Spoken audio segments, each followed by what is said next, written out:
तो देखिए, सरकार की तरफ से सेना को आतंकवाद के खिलाफ प्रहार करने के लिए खुली छूट दे दी गई है और इंडिकेशन साफ है, संकेत साफ है कि पाकिस्तान को मिटा दो, पाकिस्तान को मिटा दो। हर भारतवासी की आज यही चाहत है।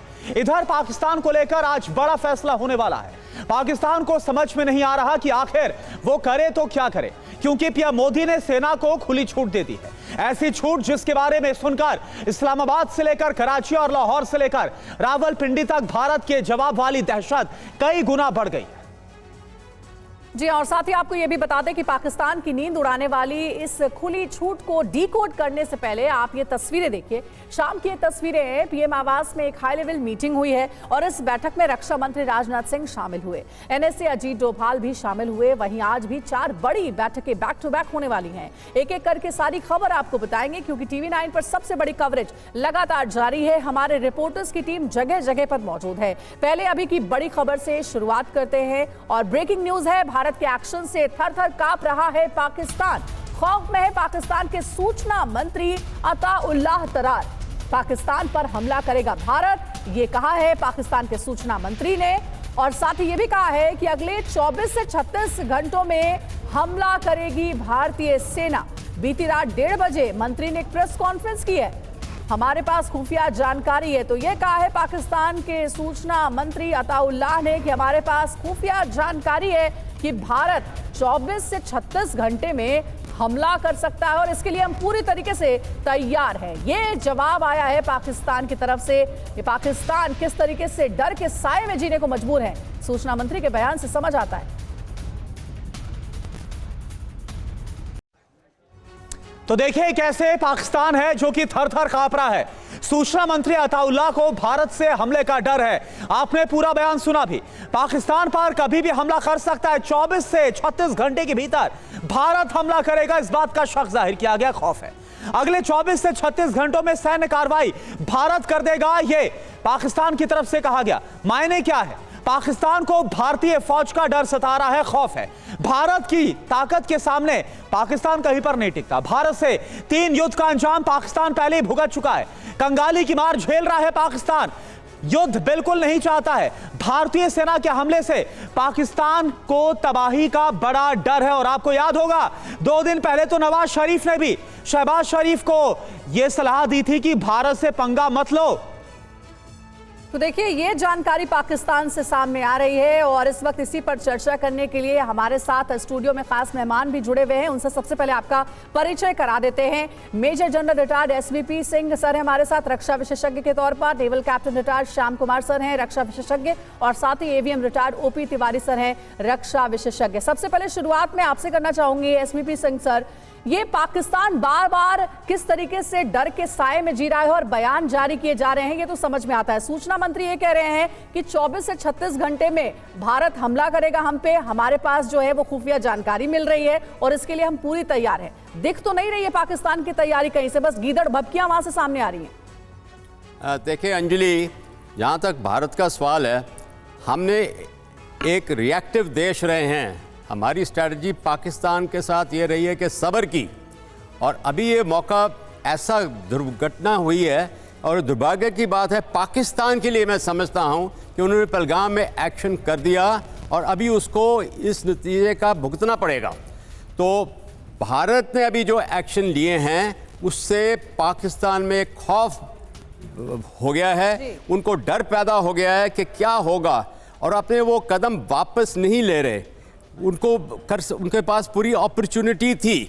अभी क्या है कि जो भारत ने एक्शन लिए हैं पहली सीसीएस मीटिंग में, उसको फॉलोअप का आज हो रहा है 11 बजे, पर कल शाम की बहुत महत्वपूर्ण मीटिंग जो हुई है जिसमें तीनों सेना अध्यक्ष, chief of defence staff, NSA और रक्षा मंत्री हाजिर थे, और प्रधानमंत्री ने एक गो हेड सिग्नल दे दिया है कि पूरी आज़ादी दे दी है चीफ्स को कि आप ही अपना टाइम सिलेक्शन, टारगेटिंग वगैरह आप करेंगे, और पूरा आपको देश का और प्रधानमंत्री और सरकार का उनके ऊपर भरोसा है। ये बहुत बड़ी बात है कि अपने आर्म फोर्सेस के ऊपर इतना ज़्यादा फेथ रखा जा रहा है और पूरा देश उसके साथ है। इससे पाकिस्तान घबरा गया है। क्यों?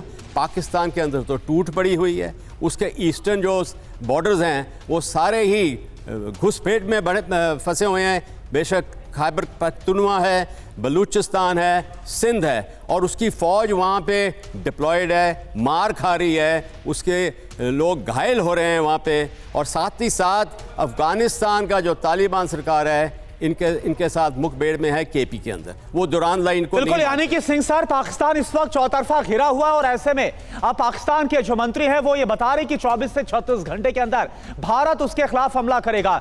एक और बड़ी खबर का रुख कर रहे हैं। आज एक दिन में 4 बड़ी बैठकें होने वाली है। प्रधानमंत्री मोदी इन बैठकों की अध्यक्षता करेंगे। चारों बैठकों की अध्यक्षता प्रधानमंत्री करेंगे। कैबिनेट की बैठक में बड़े फैसलों की तैयारी है और इनमें से एक जो बैठक है वो सीसीपीए की भी होगी। आपको बता दें कि पुलवामा हमले के बाद ये कई सालों के बाद ऐसा है जब सीसीपीए की बैठक हो रही है।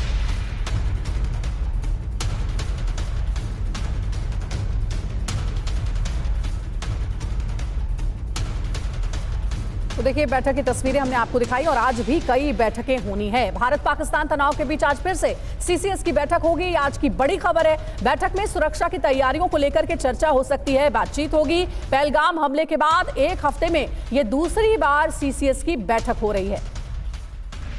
ये बड़ी जानकारी सामने आ रही है। सेना को खुली छूट प्रधानमंत्री नरेंद्र मोदी की ओर से दे दी गई है और आज सीसीएस की बैठक होनी है। आपको याद होगा जब पहलगाम में आतंकी हमला हुआ था उसके बाद पहली बार सीसीएस की बैठक हुई थी और आज दूसरी बार सीसीएस की बैठक प्रधानमंत्री ले रहे हैं।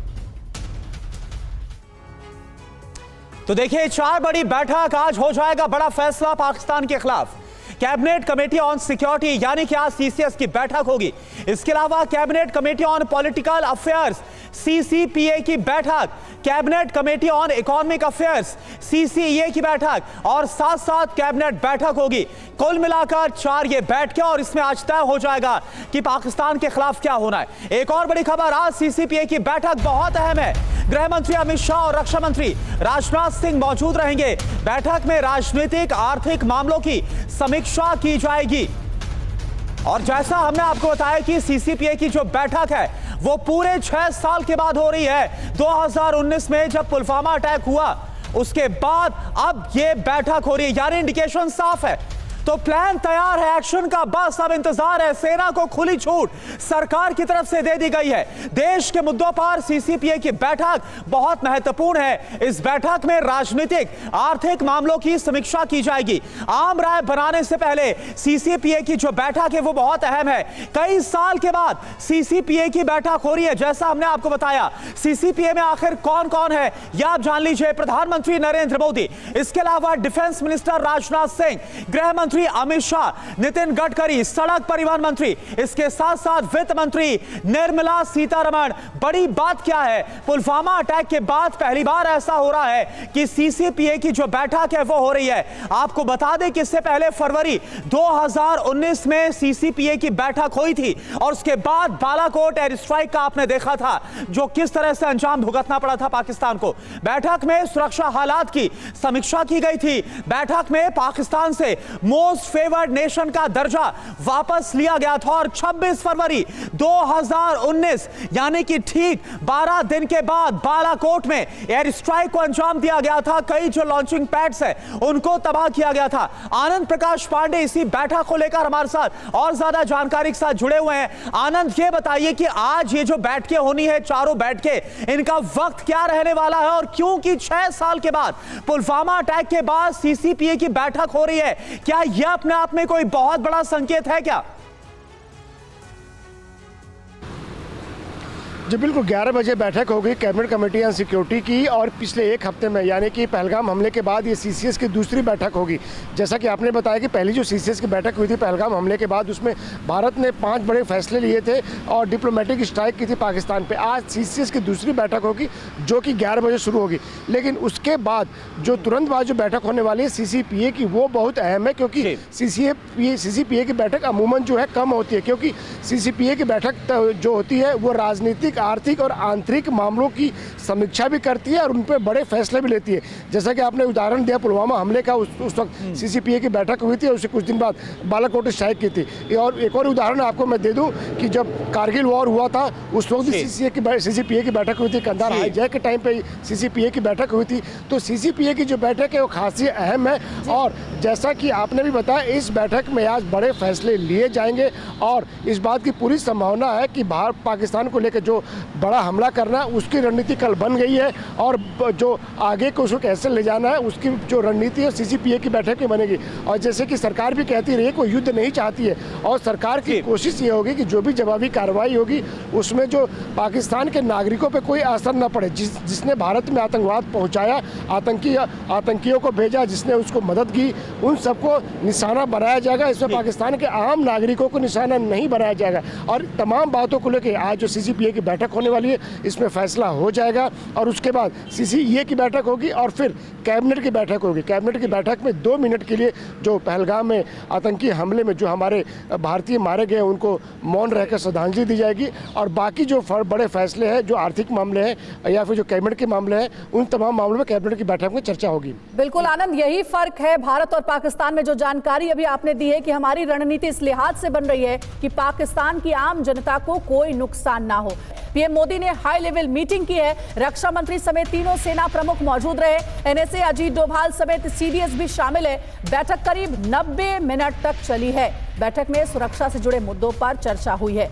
तो देखिए कई बैठकें हुई हैं, आगे भी कई बैठकें होनी हैं जिसमें रणनीति को लेकर के चर्चा हो रहा है, क्योंकि पाकिस्तान को इस बार जवाब जरूर देना है लेकिन रणनीतिक तरीके से, और इसलिए कई मीटिंग्स प्रधानमंत्री खुद ले रहे हैं।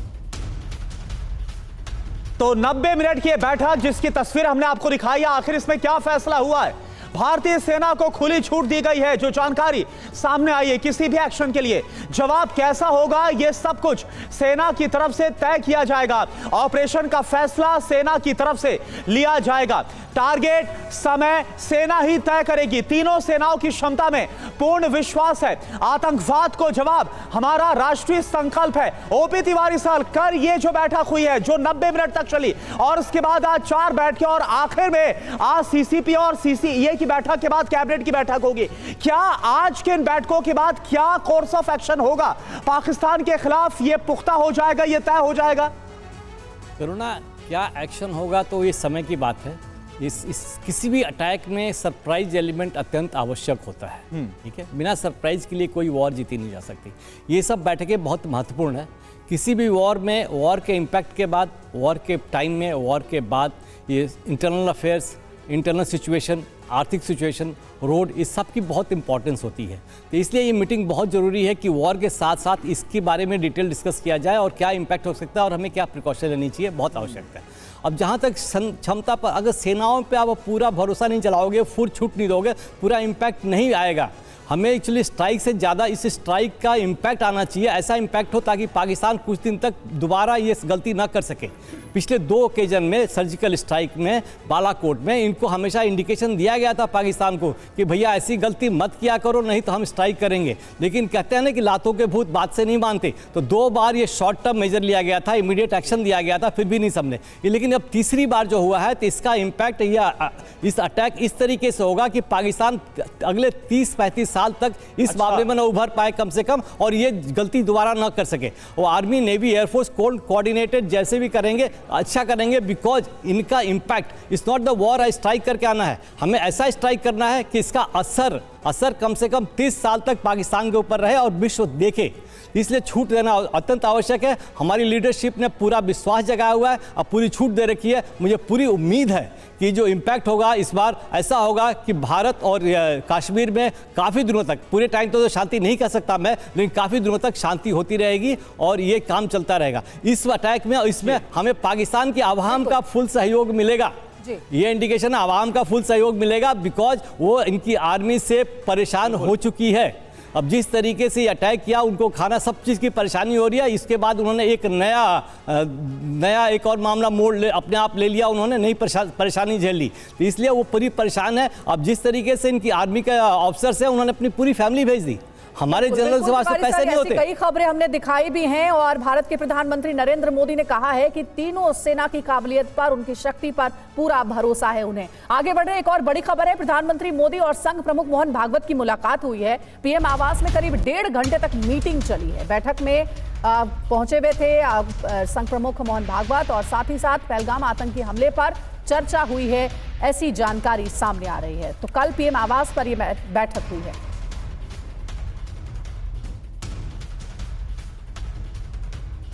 तो प्रधानमंत्री मोदी और भागवत की मुलाकात, इसको लेकर क्या जानकारी ये आपको फटाफट बता देते हैं। प्रधानमंत्री आवास में करीब 1.5 घंटे तक ये बैठक चली है।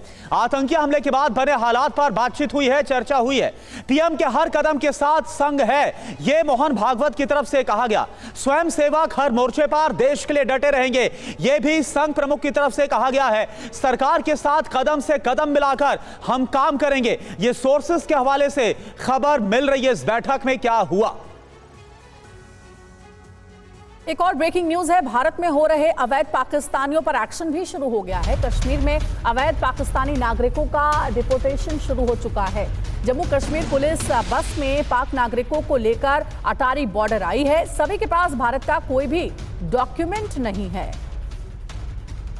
और सीधे आइए अटारी बॉर्डर का रुख करते हैं, मोहित मल्होत्रा का रुख करेंगे। मोहित, क्या चल रहा है अटारी बॉर्डर पर? कहा जा रहा है कि जो पाकिस्तानी भारत में रह रहे थे उनके पास कोई डॉक्यूमेंट्स तक नहीं है। देखिए, इस वक्त अटारी बॉर्डर पर हम मौजूद हैं। ये जम्मू कश्मीर पुलिस की एक बस है जो कि यहाँ पर आई है। इसके अंदर 8 ऐसे पाकिस्तानी नागरिक हैं जिसमें ज़्यादातर महिलाएं हैं जिनकी शादी यहाँ पर हुई थी। हालांकि वो दावा कर रहे हैं कि उनके पास जो लॉन्ग टर्म वीज़ा है वो है, लेकिन पुलिस इनको लेकर पहुंची है। रात भर ट्रैवल करके ये लोग यहाँ पर पहुँचे हैं और इसमें महिलाएं ज़्यादा है। तो आप देखिए, जम्मू कश्मीर पुलिस की जो महिला पुलिसकर्मी है वो भी यहाँ पर मौजूद हैं, जो कि इन महिलाओं को लेकर पहुंची है। जो लोग यहाँ पर आए हैं वो दावा कर रहे हैं कि हमारे पास जो दस्तावेज होने चाहिए वो हैं। अभी अटारी बॉर्डर पर जो एंट्री है वो खुली नहीं है और इस वजह से जो बस है वो यहाँ पर लगातार इंतज़ार कर रही है। यहाँ पर जो कश्मीरी लोग पहुँचे हैं उनसे हम बात करते हैं। आप ये बताइए किसको यहाँ पर पुलिस लेकर पहुँची और क्या कहा गया आपको? मुझे भी वापस डिपोर्ट कर रहे हैं, मेरी फैमिली को भी वापस डिपोर्ट कर रहे हैं। मैं हूँ, मेरी मदर हैं और मेरी सिस्टर हैं। हम लोग उड़ीसा से आए हैं, तो हमें भी ये वापस। कोई डॉक्यूमेंट नहीं दिखा पाए आप यहाँ रहने के? आप डॉक्यूमेंट्स हैं हमारे पास सारे। आधार कार्ड है मेरा यहाँ का, मेरा वोटर आईडी यहाँ का है, मेरा 10th यहीं से हुआ है, मेरा 12th यहीं से हुआ है। करंटली मैं अपना बैचलर्स परस्यू कर रहा हूँ। जून में मेरे एग्जाम से फाइनल डेट शीट भी आउट हुआ है। तो अचानक से ये सब चीज़ें हुई। तो आप पाकिस्तान से आके कब यहाँ कश्मीर में बसे? जी, हम 2008 में आए हैं पाकिस्तान से। जी, 2008 में हम आए, हमें 17 साल हो गए यहाँ पे। जी, तो यहाँ का पासपोर्ट आप दिखा पाए इंडिया का? यहाँ पे तो मिला तो नहीं, पासपोर्ट के लिए अप्लाई किया था लेकिन नहीं मिला। इस वजह से रिजेक्ट हो गया कि आपकी जो मेरी जो प्लेस ऑफ बर्थ है वो वहाँ की है। इस बिना पे मेरा पासपोर्ट रिजेक्ट कर दिया गया। तो अभी आपके परिवार के कितने लोग हैं जिनको डिपोर्ट किया जा रहा है? जी, मैं हूँ, मेरी मदर हैं और मेरी सिस्टर है। और मेरे फादर को नहीं कर रहे हैं, वो यहीं पे क्योंकि वो इंडिया के नेशनल है। तो अब आप लोगों को क्या कहा गया? हमें कुछ नहीं कहा गया। 24 घंटे पहले पता लगा कि ऐसे है, हमें बुलाया गया पुलिस स्टेशन में। हम वहाँ पे गए, 11 बजे हमें फ़ोन किया गया था। शाम के 11 तक हम वहाँ अंदर ही थे। बिल्कुल। तो मोहित, हम देख पा रहे हैं कि अटारी बॉर्डर पर कुछ ऐसे भी लोग मौजूद हैं जिनके पास दस्तावेज नहीं है और अब इन्हें एक बार फिर से डिपोर्ट किया जा रहा है, वापस भेजा जा रहा है। विदेश मंत्री एस जयशंकर ने यूएनएससी सदस्यों से बात की है मौजूदा हालात को लेकर। एस जयशंकर ने 7 अस्थायी सदस्य देशों से बात की है, पहलगाम हमले की पूरी जानकारी दी है। और देखिए, हमारे साथ naval captain Shyam Kumar sir भी है। सर, मैं आपसे जानना चाहूंगा कि देखिए, भारत ने पहले भी करीब 25 से 30 जो देश के राजनयिक हैं उनको ब्रीफ कर दिया था पहलगाम हमले को लेकर। एस जयशंकर ने अब यूएनएससी के जो अस्थायी सदस्य हैं उनको ब्रीफ किया है। लगातार भारत की तरफ से जो तीनों सेनाएं हैं वो अपनी तरफ से एक्सरसाइज को अंजाम दे रही है। आपको क्या लग रहा है, होने क्या वाला है?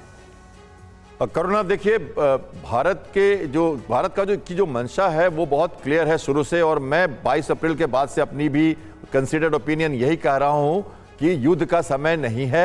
लेकिन मैं आपको ये जो बैठक हुई है प्रधानमंत्री की तीनों सेनाध्यक्षों के साथ और अब सीसीएस और सीसीपीए, तो इन सब बैठकों में जो एम है प्रधानमंत्री का उसे हमें समझना जरूरी है। खुली छूट हमने दी है सेना को कि अपनी टारगेट चूज करे, जगह चूज करे, समय चूज करें। एम क्या दिया है? जब ऐसी मीटिंग होती है तो प्रधानमंत्री एम भी जरूर देते हैं और फौज को एम के हिसाब से चलना पड़ता है। ये हम बड़ी अच्छी तरह जानते हैं। एम क्या है, उनकी स्टेटमेंट को हमें दोबारा समझना चाहिए कि identify track and punish every terrorist and supporters, pursue them to end of the earth. ये उनका एम है।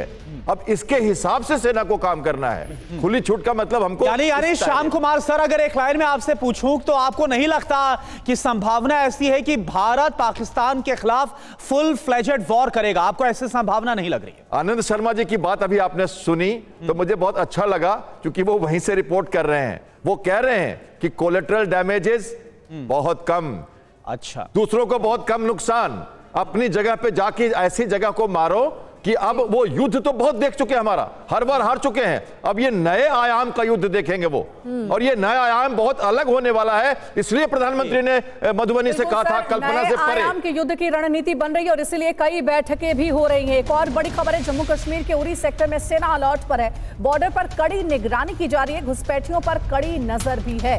तो ये देखिए बड़ी जानकारी सामने आ रही है, उरी सेक्टर में सेना अलर्ट मोड पर है और बॉर्डर पर कड़ी निगरानी इस वक्त सेना रख रही है, घुसपैठियों पर कड़ी नजर है। और उरी से हमारे सहयोगी इरफान हमारे साथ जुड़े हुए हैं। इरफान, क्या जानकारी है आपके पास? उरी बॉर्डर पर बताया जा रहा है कि सेना कड़ी निगरानी रख रही है, क्योंकि यहां पर घुसपैठी ये लगातार जो है वो घुसपैठ करने की फिराक में रहते हैं। देखिए, बिल्कुल सही कहा आपने। इस समय मैं उरी सेक्टर में मौजूद हूँ और मेरे पीछे जो आप पहाड़ियाँ देख रही हैं, एक तरफ आपको पीओके का इलाका दिखेगा और दूसरी तरफ जो है भारत का इलाका यहाँ पर है। और जिस तरह लगातार पाकिस्तान पिछले 6 दिन से उड़ी सेक्टर ख़ास तौर पर और वहीं कुपवाड़ा सेक्टर में भी युद्ध विराम का उल्लंघन कर रहा है, उसके चलते ये खदशा है कि वो आतंकियों को सीज फायर के उल्लंघन की आड़ में जो है घुसपैठ करने का प्रयास करा रहे हैं। उसके चलते पूरे उड़ी सेक्टर में बारामूला डिस्ट्रिक्ट तक लगातार बीएसएफ और सेना के जवान डिप्लॉय हो और जगह जगह पर जो पैसेंजर गाड़ियां हैं उनको बाकायदा तलाशी अभियान चलाया जा रहा है, स्कैनिंग की जा रही है, जगह जगह पर बैरिकेडिंग और चेक पॉइंट्स जो है वो लगाए गए हैं ताकि कोई भी संदिग्ध व्यक्ति या आतंकी जो है उड़ी सेक्टर से निकलते हुए फिर मेन टाउन बारामूला या कश्मीर घाटी के अन्य हिस्सों में ना पहुंचे।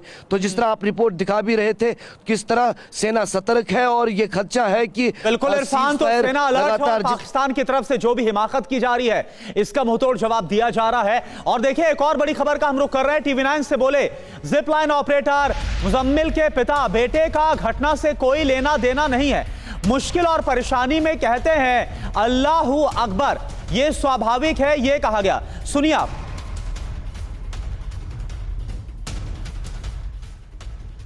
मुजम्मिल जो है कब से ये जिप लाइन का काम करते हैं? फरवरी गई 3 साल से। तो ये बताइए कि जब ये हादसा हुआ, जब ये हमला हुआ तो वो कहाँ पे थे? मुजम्मिल कहाँ थे और क्या? वहीं था। वहीं था। तो उनका एक वीडियो जो है सामने आया है, वो अल्लाह अकबर कहते हुए, तो अल्लाह अकबर हम पढ़ता है कि अल्लाह अकबर, कोई तूफान भी आता है वो अल्लाह अकबर पढ़ता है हम। जब वो चलाता है जिप लाइन हम अल्लाह अकबर पढ़ता ही है। अच्छा। हमसे तो ठीक रोजन बेजा शुक्र, मतलब इससे ठीक रहता है? हाँ, इससे ठीक रहता है। अच्छा। तो अभी जो है बताया जा रहा है कि वो अब शक के दायरे में है, अभी पुलिस के कस्टडी में है, तो आपको क्या लगता है कि क्या मुजम्मिल का कोई रोल है इस वाली घटना में? नहीं, क्या रोल? और चलिए सीधा रुख करते हैं पहलगाम का। जितेंद्र शर्मा हमारे साथ लाइव जुड़े हुए हैं। जितेंद्र, क्योंकि इस पूरे मामले की इन्वेस्टिगेशन एनआईए कर रही है, क्या सुरक्षा एजेंसियों की तरफ से कोई निष्कर्ष निकाला गया, कुछ कहा गया जिप लाइनर को लेकर? जी बिल्कुल, देखिए जिप लाइनर मुजम्मिल से लगातार एनआईए की जो टीम है वो पहलगाम थाने के अंदर पूछताछ कर रही है। कल भी कई घंटों तक उससे पूछताछ की गई और अभी भी लगातार उससे क्वेश्चनिंग की जा रही है।